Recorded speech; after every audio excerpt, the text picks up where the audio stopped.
from Valley River Kamada and bring you a story that shaped our world. I am Sanrix and Abida. For our top international story, a historic farewell in Iran as millions take to the streets following a devastating strike. On the home front, the big city goes into overdrive for Automobile Escuela, equipping thousands of students for the new school year. Looking at the skies, midday heat waves, and sudden evening downpours to roll across Metro Manila as weather trucks the bag. In sports, Pinoy pride peaks at Wimbledon as tennis sensation Alex Iyalo starts defending champion Iga Swiatek. And in entertainment, former holiday rivals turn into unstoppable cinematic for us Vice Ganda and Big Bossing team-ups for MMF. We begin on the gloves. Tension and drip.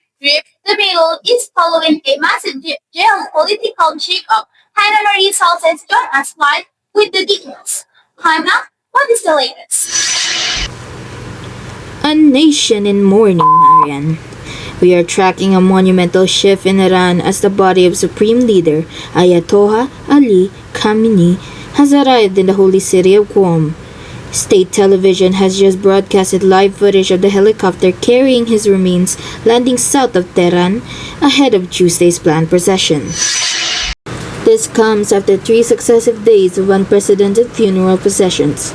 Millions of grieving citizens flooded the capital's major boulevards, a massive turnout comparable to that only at the historic 1989 funeral of Ayatollah Khamenei. The processions carrying the bodies of Khamenei and 4 family members killed in the U.S.-Israeli strike on February 28 is currently inching its way towards Azadi Square. Amidst the sea of black-clad mourners throwing flower petals into the casket, the emotional weight is heavy, particularly for the tiny casket of Khamenei's 14-month-old granddaughter. We spoke with Al-Azira Hamid, who stated, "The US and Israel aim to divide Iran, but our leader prevented that." Another mourner, Maratia, added, "We came here to renew our allegiance and prove his blood was not wasted." The Supreme Leader's 4-decade rule leaves a massive power vacuum in the region. Reporting live, I am Hannah Marie Salses. Back to you in the studio. Truly a tense situation developing there. Hannah, with questions. With a million feelings in the street, how is the security situation holding up during the session? High alert, Mariam. State security forces have completely locked down the premises of Tehran and Qom to prevent any stampedes or secondary escalations. The atmosphere is deeply grief-stricken, but tightly controlled. Thank you, Hannah. Keep safe out there. Turning our attention to local matters. The countdown to the school opening is officially on. Local government units are moving fast to welcome students back. Kurt Jun Damasco is on the ground in Taguig. Kurt, fill us in. The countdown is on Sandrix. Unity is the name of the game here in the city of Taguig, as final preparation for Open Balik Eskwela hit full swing to guarantee a seamless opening of classes. Earlier today, hundreds of volunteers, passionate teachers, and eager parents converged right here at the Gat Andres Bonifacio High School for Brigada Eskwela.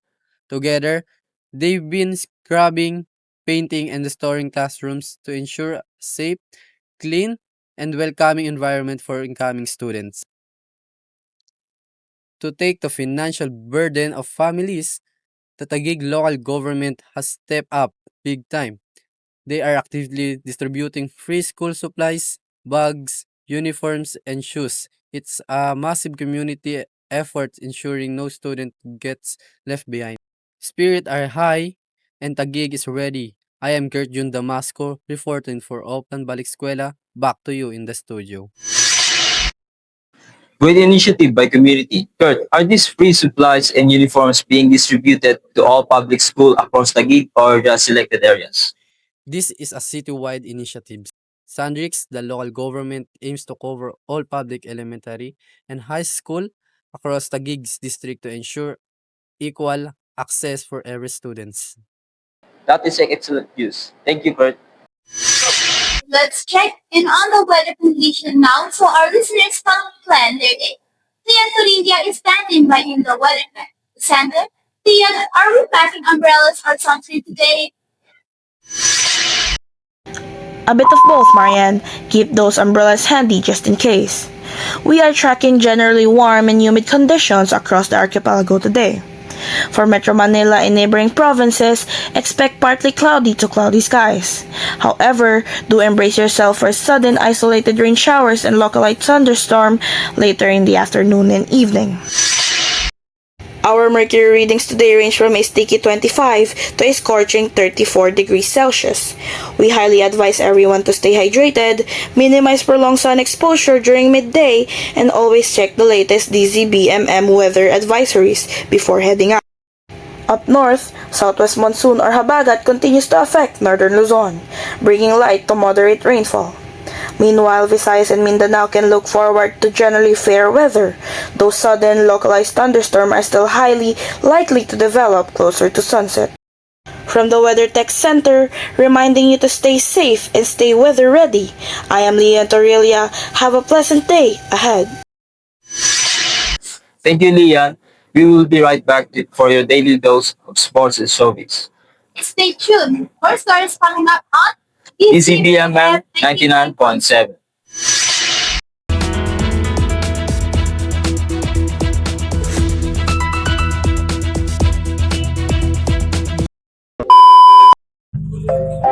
Ano niya? I was so hungry.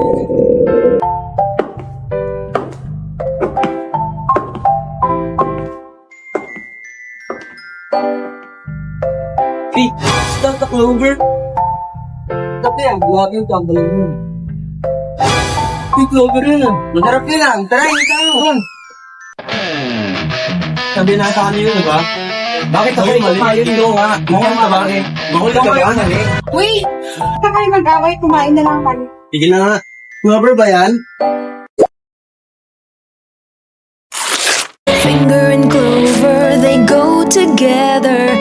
Finger and clover, my love affair.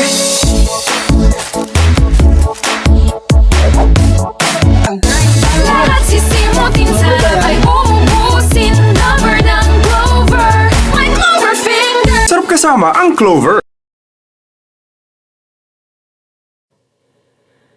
Hindi ako tumigil. Tumigil ako.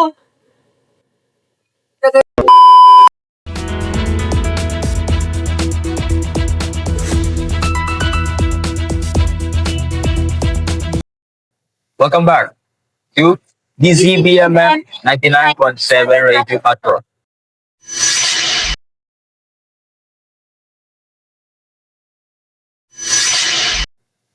History has been made on the brass court of London. Pinoy tennis sensation Alex Elia is taking the world by storm. Steven Sangumay has thrilling breakdown from the sport desk. Steven? She swings, she stuns, and she makes the nation proud. Alex Yala has officially arrived on world stage. She's locked, loaded, and ready to conquer Wimbledon. Yala punched her ticket to the coveted round of 16 after delivering a masterclass performance, dismantling defending champion and world titan Iga Swiatek in straight sets, 7-6 and 6-2. Tennis analysts are calling this the absolute biggest milestone of Yala's career, proving to the sporting world that the Filipino ace can outmuscle and outsmart the very best in the game. Next up on the radar is a high-stakes showdown against Jasmine Paolini, where a spot in the quarterfinals is online. Yala's fearless play, ice-cold confidence, and sheer grit are sending shockwaves of inspiration of young Filipino athletes back home. Whether she wins the next round or not, she has already proven that Filipino talent shines brightest under pressure, serving headlines with heart, pride, and passion. Heart, pride, and passion. This is Steven Sangumay. Back to you guys. Finally, a historic collaboration in rocking the local internet industry. The Metro Manila Film Festival will never be the same again.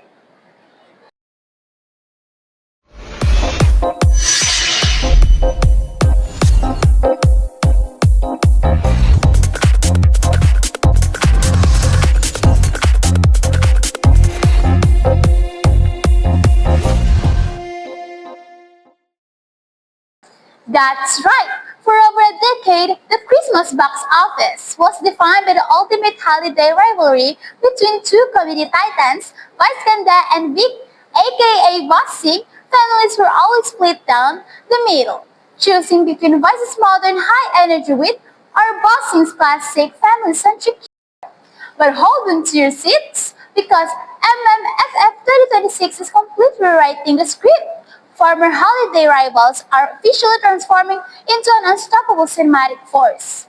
In an unprecedented industry, crossover two icons are teaming up for the upcoming holiday blockbusters.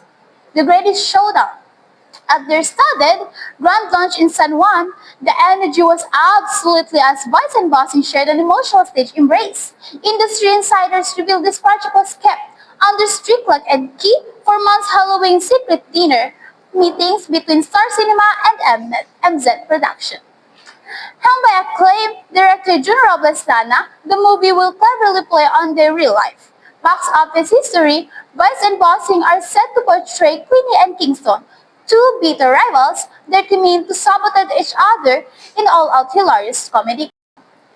Come December 25th, Philippine cinemas will witness a true milestone, proving that even the biggest rivals can find common ground to bring pure joy to the Filipino family. This is your Showbiz Report, Valerie Rocamada. Wow, a Vance and boxing movie? Cinemas are definitely going to cut out this week's rapper. Absolutely. Delivering facts, championing the truth, this has been Sarwix Pakabida. And Valerie Rocamada, always first out. This is DCBMR 99.7 Radio Patrol.